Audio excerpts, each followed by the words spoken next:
नमस्कार दोस्तों, नवुक चैनल में आपका स्वागत है। राजस्थान अध्ययन की सीरीज में जो कि हमने राजस्थान बोर्ड की बुक से शुरू की है, आज हम नया अध्याय शुरू करेंगे। मतलब जो हमने पहले पढ़ा था पार्ट 1 में, उसके आगे से हम शुरू करेंगे आज।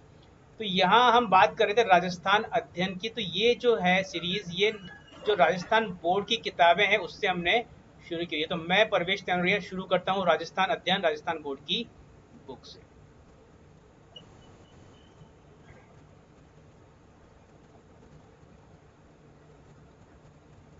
तो चलिए शुरू करते हैं।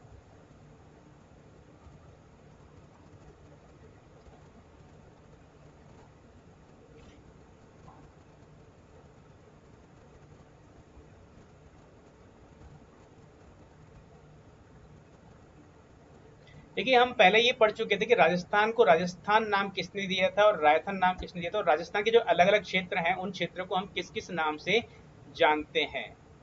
ठीक है, तो जैसे हम अलवर की बात करें तो उसको एक मत्स्य क्षेत्र के नाम से जानते हैं, जांगल प्रदेश के नाम से नागौर को जानते हैं। तो इस तरीके से हमने यहाँ पे बात की थी पिछली क्लास में कि कौन कौन सा क्षेत्र किस नाम से जाना जाता था, और संबंधित जो प्रश्न जो प्री में पूछे जा सकते हैं या मेन से पूछे जा सकते हैं उनसे संबंधित भी हमने बात की थी। तो आज हम उसके आगे बात करते हैं।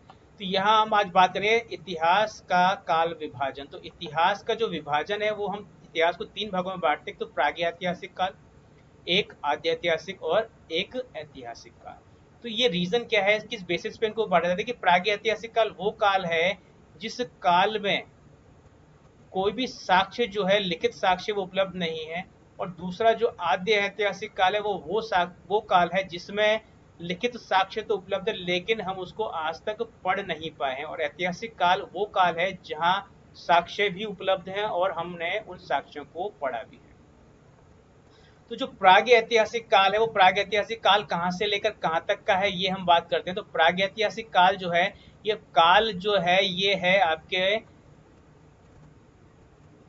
जब मानव सभ्यता का विकास हुआ था तब से लेकर हड़प्पा तक का जो काल है वो कहलाता है प्रागैतिहासिक काल। और आद्य ऐतिहासिक काल का मतलब ये है कि हड़प्पा से लेकर ईसा के 600 वर्ष पूर्व तक का जो काल है वो कहलाएगा आद्य युग। और ऐतिहासिक काल 600 ईसा वर्ष पूर्व से लेकर आज तक का जो काल है वो सारा है ऐतिहासिक युग, क्योंकि अब के रिटर्न साक्ष्य जो है काफी अच्छी मात्रा में उपलब्ध हैं और काफी अच्छी लिपि में उपलब्ध है, और वो लिपि आराम से या आसानी से पढ़ी भी जा सके। तो यहाँ यही दे रखा है इस वाले पैराग्राफ में। तो वो मैं आपको सारी डिटेल बता चुका हूँ। तो चलिए आगे देखते हैं। तो प्रागैतिहासिक जो काल है उसमें राजस्थान के बारे में हम देखते हैं कि राजस्थान ने क्या क्या किया है। तो प्रागैतिहासिक राजस्थान का कितना योगदान है, कौन कौन सी जगह है जो प्रागैतिहासिक काल की राजस्थान में उपलब्ध है। तो किसी भी मानव सभ्यता जो है उसका विकास जो होता है वो वहीं पर होता है जहाँ पर नदियाँ होती हैं, क्योंकि नदियों की वजह से पानी जो होता है वो प्रचुर मात्रा में उपलब्ध होता है। उस वजह से ट्रीज जो हैं वो काफ़ी अच्छी मात्रा में ग्रो करते हैं, और साथ में जो पशु पक्षी होते हैं वो भी आसानी से मिल जाते हैं। तो यहाँ जो है खाने की जो कमी होती है वो कभी नहीं होती। इस वजह से इन क्षेत्रों में हमेशा आप देखेंगे कि तेजी से विकास हुआ है किसी भी सभ्यता का। तो यहाँ राजस्थान जो है, राजस्थान में भी ऐसा माना जाता है कि राजस्थान का जो क्षेत्र है, पश्चिमी क्षेत्र जो है आज, वो पहले समुद्र क्षेत्र था और बाद में वो सूख कर डेजर्ट बन गया। तो यहाँ पर जो नदियाँ बहती थी वो मुख्य नदियाँ थी सरस्वती और द्वेषवती नदियाँ, जो कि उस समुद्र में जाकर गिरती थी। तो इसी वजह से ये जो क्षेत्र है यहाँ पर काफी प्राचीन सभ्यता जिसे हम बोलते हैं सिंधु घाटी सभ्यता, उसी की एक सभ्यता जो है कालीबंगा सभ्यता का विकास हुआ है इस जगह पे। अब प्रागैतिहासिक काल को हम तीन भागों में बांट सकते हैं, पूर्व काल, मध्य पाषाण काल और उत्तर पाषाण काल। तो चलिए देखते हैं पूर्व पाषाण काल में क्या क्या है। तो राजस्थान में मानव का उदय कब हुआ यह तो निश्चित रूप से ज्ञात नहीं कि कब हुआ था, लेकिन ये हम बता सकते हैं कि 1 से 1.5 लाख वर्ष पूर्व राजस्थान में एक मानव संस्कृति विद्यमान थी। अब ये संस्कृति के बारे में पता कैसे चलता है, क्योंकि यहाँ पर हमें कुछ हैंड एक्स मिली है।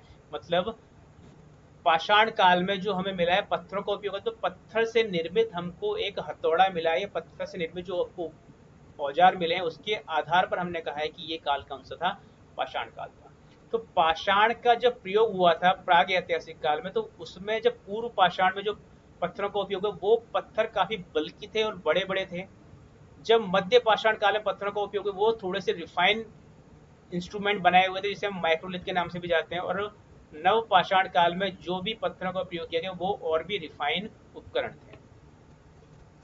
तो यहाँ पर ये इसमें ये बता रखा है कि ये जो है पूर्व पाषाण काल में कैसे विकास हुआ था, किस संस्कृति का विकास और कैसे कैसे लोगों ने खोजा था इसको। तो इसमें किन किन लोगों का योगदान था वो दे रखा है। राजस्थान के आर.सी. अग्रवाल, डॉक्टर विजय कुमार, हरिश्चंद्र मिश्रा जो है आदि विद्वानों ने मदद की थी इसके संबंध में जो साक्ष्य हैं उनको खोजने में। तो राजस्थान में अजमेर, अलवर, चित्तौड़गढ़, भीलवाड़ा आदि कई क्षेत्र ऐसे हैं जो कि विशेष रूप से चंबल, बनास और उसकी सहायक नदियों के जहां पर पूर्व पाषाणकालीन उपकरण प्राप्त हुए हैं। जालोर में इस युग के उपकरण की खोज का श्रेय जाता है बी ओल्चिन को। तो ये आप याद रखें। तो बी ओल्चिन ने किस जगह की खोज की थी? जालोर के पास पूर्व पाषाण काल के उपकरण की खोज। अब हम चलते हैं मध्य पाषाण काल की ओर। तो मध्य पाषाण काल जो है वो मानव सभ्यता के क्रमिक विकास की कहानी की दूसरी कड़ी के रूप में राजस्थान के प्रागैतिहासिक काल में मध्य पाषाण काफी इम्पोर्टेंट काल है, क्योंकि इस काल में राजस्थान में ज्यादा विकास हुआ और राजस्थान में जो ज्यादातर उपकरण मिले वो मध्य पाषाण काल के मिले हैं। तो कौन कौन से जगह थी देखते हैं। राजस्थान में लूनी नदी और उसकी सहायक नदियों, चित्तौड़गढ़ की बेड़च नदी घाटी और विराटनगर के मध्य पाषाणकालीन उपकरण मिले हैं। तो बेड़च नदी जो है ये चित्तौड़गढ़ के पास, ये जब उदयपुर से गुजरती है तो इस नदी को ही हम बोलते हैं आयड़ नदी, और इस नदी के किनारे आयड़ सभ्यता का विकास हुआ था। इस वजह से ये नदी आयड़ नदी भी कहलाती है। इस काल में जो उपकरण मिले हैं वो कैसे छोटे, हल्के और कुशलता से निर्मित, मतलब काफी रिफाइंड उपकरण है। क्या क्या मिले हैं? ब्लेड मिला है, एंग्रेवर मिला है, ट्रायंगल, क्रिसेंट, स्क्रैपर आदि उपकरण मिले हैं। तो इन उपकरणों को, छोटे उपकरणों को माइक्रोलिथ के नाम से भी जाना जाता है। पत्थरों के उपकरण है, छोटे हैं इसलिए माइक्रो, और लिथ का मतलब होता है पत्थर का प्रयोग। अब बात करते हैं हम उत्तर नव पाषाण काल की। तो भारत के अन्य भागों की भांति राजस्थान में भी उत्तर नव पाषाण काल की सभ्यता का विकास हुआ था। अजमेर, नागौर, सीकर, झुंझुनू, जयपुर, उदयपुर, चित्तौड़, जोधपुर आदि स्थानों से उत्तर पाषाणकालीन सभ्यता के अनेक उपकरण प्राप्त हुए। तो मेनली जो ये मिले हैं वो मिले हैं भीलवाड़ा के बागोर से और मारवाड़ के तिलवाड़ा, और तिलवाड़ा जो क्षेत्र है वो है आपके बाड़मेर में। चलिए आगे देखते हैं। राजस्थान में धातु का, जब नव पाषाण का मतलब पाषाण का प्रयोग जो है उसकी जगह अब किसका प्रयोग होने लगा? धातुओं का प्रयोग होने लगा। तो धातुओं के प्रयोग के आधार पर हमने सभ्यता को अलग अलग चीजों में बांटा। जैसे तांबा जब उपयोग होने लगा तो तांबे की सभ्यता, तांबा और पाषाण जब साथ में उपयोग होने लगा तो ताम्र पाषाण सभ्यता, और तांबे और कांसे का जब प्रयोग होने लगा तो कहलाई ताम्र कांस्य युगीन सभ्यता। तो यहाँ पर यही बताया गया है कि तांबे से संबंधित सभ्यता कौन सी है। तो ताम्र, राजस्थान के ताम्रकालीन संस्कृति के प्राचीन स्थलों में कौन कौन सी सभ्यता है? ये है गणेश्वर, कालीबंगा, गिलून, आहड़ व झाड़ोल, पिंड पांडलिया, पुराड़ा, साबड़िया व पुंगल, नंदलालपुरा।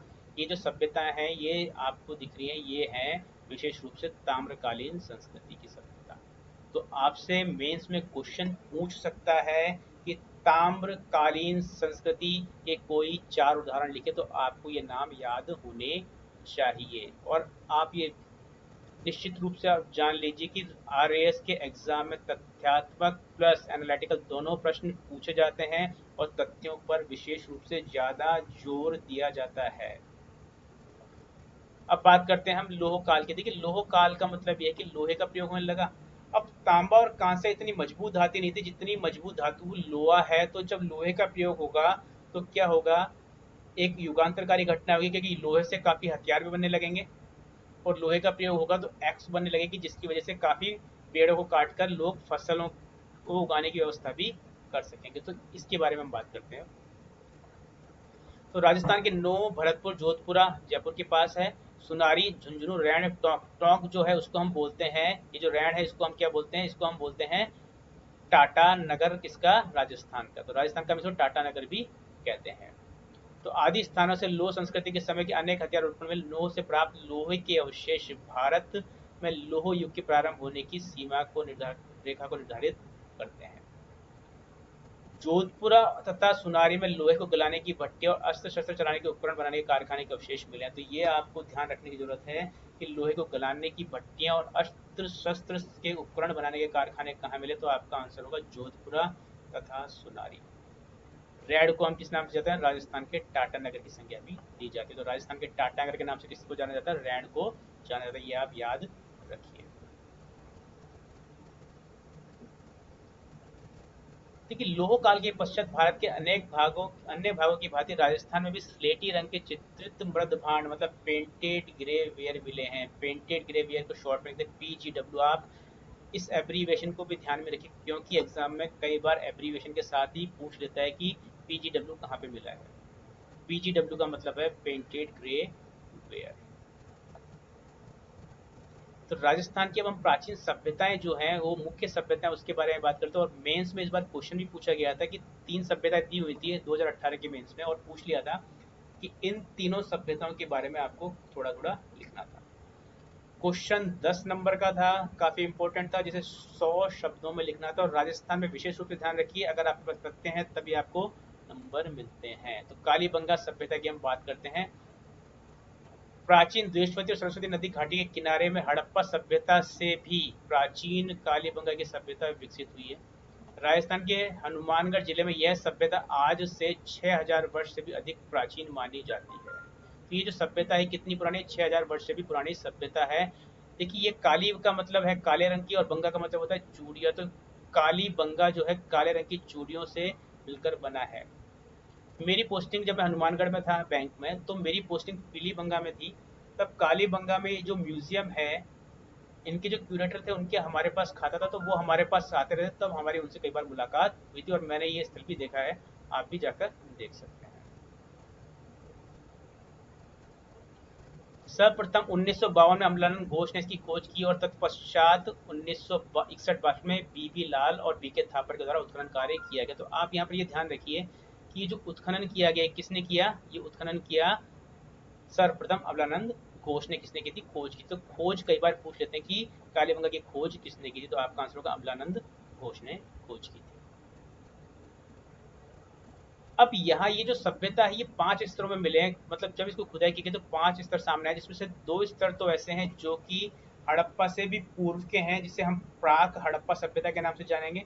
और 3 स्तर ऐसे हैं जो कि हड़प्पा के समान काल के हैं, जिसे हम हड़प्पा के नाम से जानते हैं। तो कालीबंगा सुव्यवस्थित रूप से बसा हुआ नगर था। कहने का मतलब ये कि कोई भी जो नगर होता है वो ऐसा होता है कि जिसकी वजह से क्या होता है, जिसमें सारी सुविधाएं होती हैं, मकान जो होते हैं उनके बीच में काफ़ी चौड़ी चौड़ी रोड होती है और काफ़ी खुले हुए मकान होते हैं। तो यहाँ जो ईंटें उपयोग में ली जाती थी मकान बनाने में, उनको धूप में सुखाकर प्रयोग किया जाता था। और उत्खनन से प्राप्त मिट्टी के बर्तन एवं उनसे अवशेष जो मिले, मतलब जो मिट्टी के बर्तन मिले वो काफी पतले हैं और हल्के भी हैं।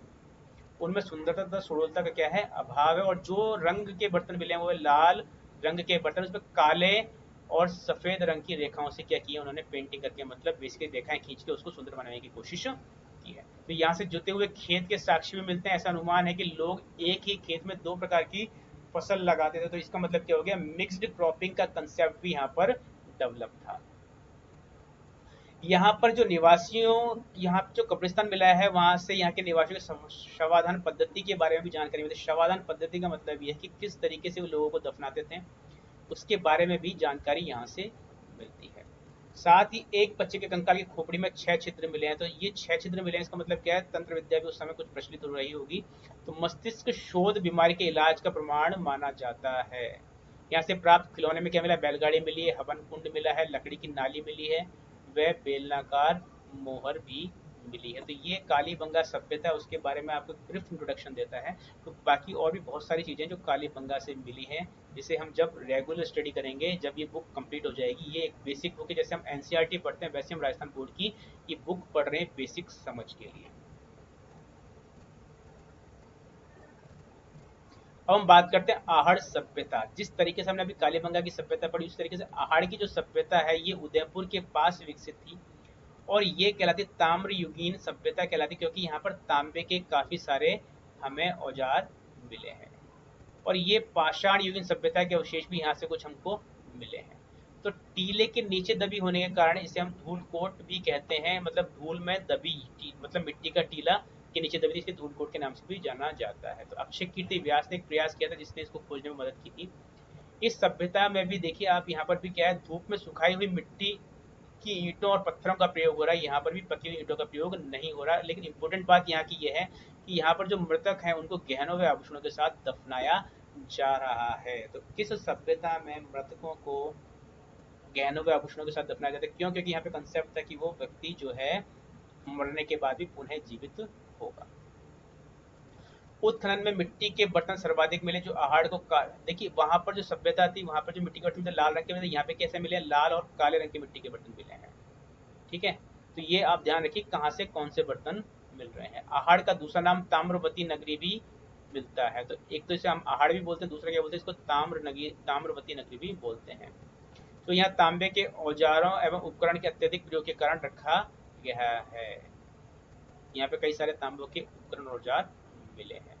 रंगाई छपाई का जो व्यवसाय था वो भी यहाँ पे काफी उन्नत। ठप्पों का मतलब ये है कि जैसे हम अजरक प्रिंट देखते हैं, सांगानेरी प्रिंट देखते हैं, वहां पर ब्लॉक्स होते हैं लकड़ी के, उनके उनको डुबाया जाता है रंगों में और फिर उसके बाद छापे लगाकर चद्दरें तैयार की जाती है। तो इसलिए हम यहाँ बोलते हैं ठप्पों से या रंगाई छपाई का व्यवसाय किया जाता था, मतलब पेंटिंग की जाती थी कपड़ों पर।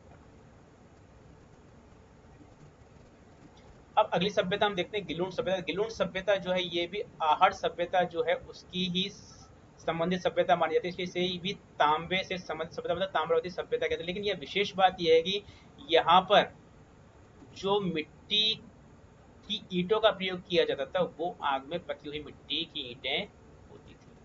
और यहाँ पर जो 5 प्रकार के मिट्टी के बर्तन मिले हैं वो थोड़े से इंपॉर्टेंट, सादे, काले, पॉलिशदार, भूरे, काले, चित्रित, मृदुमान। तो यहाँ पर जो मिट्टी के बर्तन मिले हैं वो थोड़े से ज्यादा रिफाइंड है। 5 तरीके के मिट्टी के बर्तन मिले हैं। तो अगली सभ्यता देखते हैं। अगली सभ्यता है बागोर की सभ्यता। तो बागोर की सभ्यता को आप बागोर की हवेली से कंफ्यूज ना, बागोर की हवेली उदयपुर में स्थित है। बागोर की हवेली जो एक अच्छा म्यूजियम बनाया हुआ है जहाँ पर बड़ी बड़ी पगड़ियाँ भी आपको मिल जाएंगी। पगड़ियों का म्यूजियम है वो, और गवर्नमेंट ऑफ इंडिया के अंडर में आता है। तो बागोर की सभ्यता जो है वो भीलवाड़ा जिले में स्थित बागोर में कोठारी नदी तट पर डॉक्टर वी एन मिश्र। तो ये बागोर की सभ्यता भीलवाड़ा में है, इसका उदयपुर से कोई लेना देना नहीं है। तो कहाँ पर स्थित थी? कोठारी नदी के किनारे स्थित थी। तो और वी.एन. मिश्र ने इसकी खोज की थी यहाँ पर। अब यहाँ से जो अवशेष प्राप्त हुए वो 4 से 5000 ईसा पूर्व के माने जाते हैं। यहाँ से बड़ी संख्या में लघु पाषाण उपकरण भी मिले हैं। तो देखिए यहाँ हमने बात की थी कि यहाँ पर प्राक ऐतिहासिक काल के काफी अवशेष मिलते हैं। बागोर से तांबे के उपकरण भी प्राप्त हुए। देखिए एक सभ्यता ऐसा नहीं कि एक सभ्यता जो है वो नष्ट हो जाती है तो अगली सभ्यता भी उसके ऊपर आती है, तो ये चीजें मिक्स होती जाती हैं। तो इसीलिए हमें पाषाण के मिले हैं तो इसका मतलब पाषाणकालीन सभ्यता भी विकसित थी। तांबे के मिले इसका मतलब तांबे से संबंधित सभ्यता भी काफी विकसित थी। इनमें छेद वाली सुई सबसे महत्वपूर्ण थी। यहाँ आपके लिए क्वेश्चन बनता है कि छेद वाली सुई किस सभ्यता से मिली? तो आपका आंसर होगा बागोर की सभ्यता। बागोर कहाँ पर है? भीलवाड़ा। यहाँ से कृषि व पशुपालन के प्राचीनतम साक्ष्य भी प्राप्त हुए हैं। बागोर मध्य पाषाणकालीन सभ्यता का स्थल लघु पाषाण का प्रमुख केंद्र था। देखिए मध्य पाषाण काल जो उसमें क्या मिलता था? माइक्रोलेथ मिलते थे, मतलब पत्थरों के छोटे छोटे औजार मिलते थे, इसलिए यहाँ पर ये बात किया। अब बात करते हैं हम गणेश्वर सभ्यता की। तो गणेश्वर सभ्यता जो है वो भी एक काफी इंपॉर्टेंट सभ्यता है। गणेश्वर जो है ये नीम का थाना कांतली नदी के उद्गम पर स्थित ताम्रयुगीन संस्कृति का महत्वपूर्ण तत्व। तो कांतली नदी काफी इंपॉर्टेंट है क्योंकि ये एक अंतः प्रवाही नदी है। रतन चंद्र अग्रवाल के निर्देशन में हुए उत्खनन से यहाँ 2800 ईसा पूर्व की सभ्यता के अवशेष मिले हैं। गणेश्वर से अत्यधिक मात्रा में तांबे के आयुध उपकरण मिले जो इसी ताम्रयुगीन सभ्यता में प्राचीनतम सिद्ध करते। तो सबसे प्राचीनतम ताम्रयुगीन सभ्यता कौन सी? गणेश्वर सभ्यता है। और देखिए यहाँ पर सबसे ज्यादा तांबे के औजार मिले, इसका मतलब यहाँ पे तांबा काफी मात्रा में निकाला जाता रहा होगा। और यहाँ पर जो तांबे के उपकरण मिले हैं उसमें 99% तक तांबा स्थित है। तो ये बताता है कि यहाँ पर तांबा प्रचुर मात्रा में उपलब्ध था। जो मिट्टी के बर्तन प्राप्त हुए हैं उन्हें कृपश वर्णी मृद पात्र कहते हैं। यह बर्तन काले व नीले रंग से सजाए हुए। तो काले व नीले रंग से सजाए हुए बर्तन कहाँ मिलते हैं? तो आपका आंसर होगा गणेश्वर सभ्यता में। गणेश्वर सभ्यता की ताम्र सभ्यताओं की जननी माना जाता है। तो ताम्र सभ्यता की जननी कौन सी है? गणेश्वर सभ्यता है। और यहाँ पे आप बर्तनों का रंग भी ध्यान रखिए कि काले व नीले रंग से सजाए हुए बर्तन कहाँ मिलते हैं, तो ये आपका आंसर गणेश्वर सभ्यता में। तो अब हम अगली क्लास में बात करेंगे अन्य कुछ महत्वपूर्ण प्राचीन सभ्यताएं हैं जो कि ज़्यादा इंपॉर्टेंट नहीं है लेकिन फिर भी एक बार हम उनको देख लेंगे। उसके बाद हम बात करेंगे कि राजस्थान में कैसे कैसे विकास हुआ है अलग अलग राज्यों का, अलग अलग राज्य मंडलों का। तो इसके साथ ही आज का लेक्चर हम जो है वो समाप्त करते हैं। कल नए लेक्चर के साथ मैं परवेश तनवरिया आपके सामने फिर हाजिर होऊंगा। तब तक के लिए नमस्कार। और मैं आपको यहाँ एक और सूचना दे दूं कि मैं करंट अफेयर जो है उसका वीकली जो करंट अफेयर्स है उसको भी मैंने तैयार किया है। तो एक लेक्चर 1 तारीख से लेकर 8 तारीख तक का मैं तैयार कर चुका हूँ, वो आप देख सकते हैं। और अब मैं दूसरा लेक्चर जो है वो सेकेंड वीक का, वो भी कल आपको दे दूंगा। और जैसे ही ये मंथ खत्म होगा तो मैं मंथली एमसीक्यू भी आपके लिए लेकर आऊंगा, most important 200 to 250 questions for your competition examination. तो तब तक के लिए नमस्कार, थैंक यू सो मच।